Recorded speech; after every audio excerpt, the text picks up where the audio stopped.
Let's go car spotting. All right, last week I tried to do a live car spotting video, and while it was fun, the technology just isn't quite there. It was kind of laggy and a little bit blurry, and I had to hurry up and like rush in between on a bicycle to try to find the next car because I didn't want too much downtime if you were watching live. So this time we're gonna do it a little bit differently. I'm actually on my own 2 feet. I'm gonna try to multitask and get a run in here as well. So let me show you where I'm at. As you can see behind me, I'm at the world famous, I guess, Venice Canals, and we're gonna go to the neighborhood just east of here because in the canals themselves, there's actually like alleys and garages, and there's not really actual roads, so you're not really gonna see cars themselves.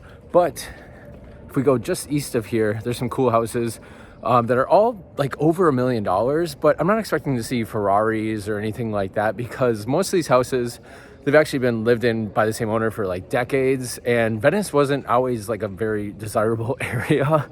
So a lot of these people just got lucky and their houses went way up in value, or the other case is like younger people that had to spend every cent they have just to get the house. So they don't have money left over for the car because prices are insane in Los Angeles if you weren't aware. So I'm thinking like a lot of cars from like 70s, 80s, maybe 90s, like weird stuff that you don't see anymore because they get pretty well preserved here in Los Angeles. We don't have salt or winter or things like that.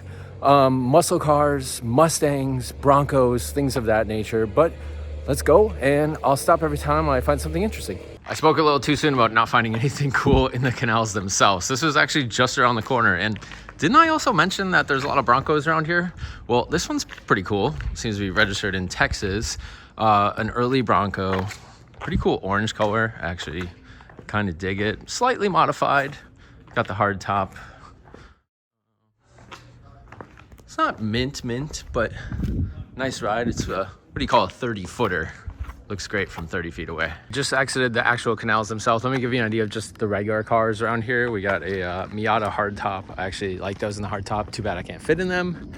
RAV4, you're gonna see a billion of those. You got a Toyota CHR, which actually I reviewed when I was in Australia. I didn't hate the car. Got a Raptor, tons of those around. Priuses, you're gonna find a billion of those. Volkswagen Jetta, Silverado, Audi Q3 or 5 or whatever. Lexus RX, those are very popular around here too. Toyota Previa, I think these are called a Previa, right? These are always funky and kind of fun. And just your regular Honda Fit. Let's see if we can find some cooler stuff though. Well, here we go for all you 80s fans. We got a 80s Camaro. This one's an RS. I've actually never seen one of these of this generation that actually looks good. They usually look pretty beat. This one here's got the T-tops. And yeah, these really don't do much for me, but I know there's some fans of these out there. The headlights look a little different. They might have been like redone lately. They look newer, don't they? 90s SUVs are starting to get hot. This is a Mitsubishi Montero.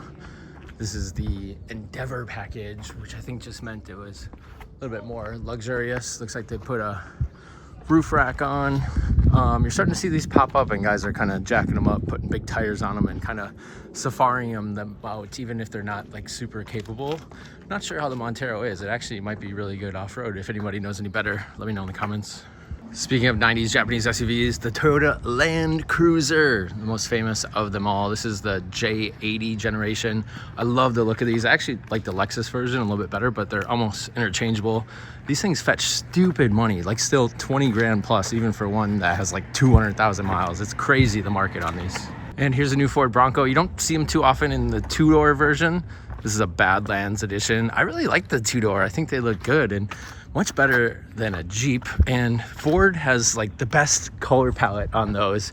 Maybe that and the Subaru Crosstrek. And oddly enough, there's another one of those Broncos in the same color in a four-door, also a Badlands edition. I think the two-door looks better. Which one do you prefer? Wouldn't be Venice without a crazy homeless person walking by, but they happen to be next to this awesome Lexus GX. These are one of my favorite SUVs, and also stupidly priced for a used one. You might as well just go new. If you haven't seen the new Lexus GX, by the way, it's amazing. I'm gonna throw a picture of it right now, but these older ones still look good too. Down this little random alley here, we got a Jeep, but then also an Infiniti G37 hardtop convertible. I don't really see the coupes too often around here, but I do see these hardtop convertibles. It's sad that they don't make very many convertibles anymore, and especially not ones with the hardtop built in, because it's a lot better driving experience when the top is up, but maybe not as much when the top is down. Here's a BMW 5 Series of the E39 generation. This one's pretty rough. Seeing a lot of sun, starting to rust. It's really too bad because these are really cool cars, especially the M5, which is pretty legendary.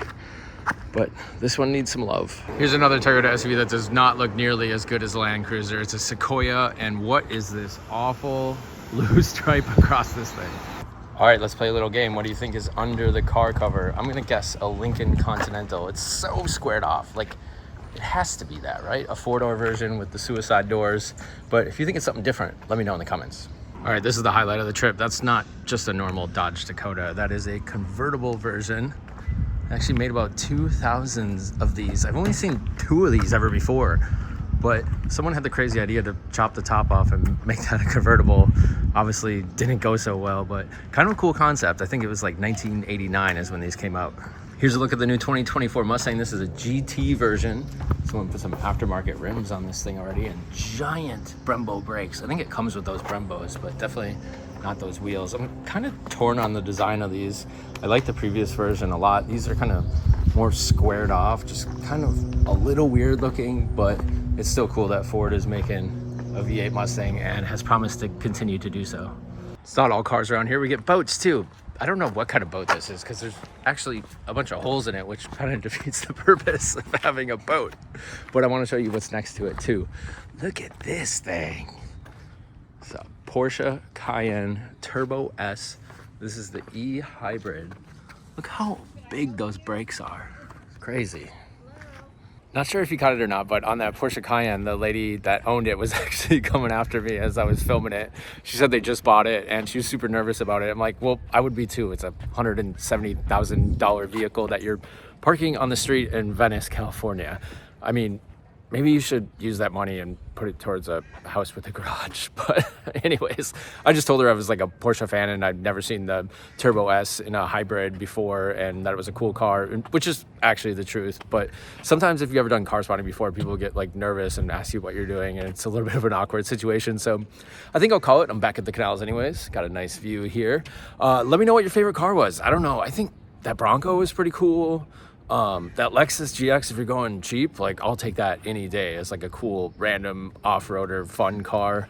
But if that was a Lincoln Continental with suicide doors under the car cover, I would take that as my ride. Which was your favorite? Let me know in the comments. Please make sure to subscribe to Petrol Electric. And if you like this format, I'll definitely keep doing more because they're fun for me and I hope they are for you as well. I'll see you on the next car spot.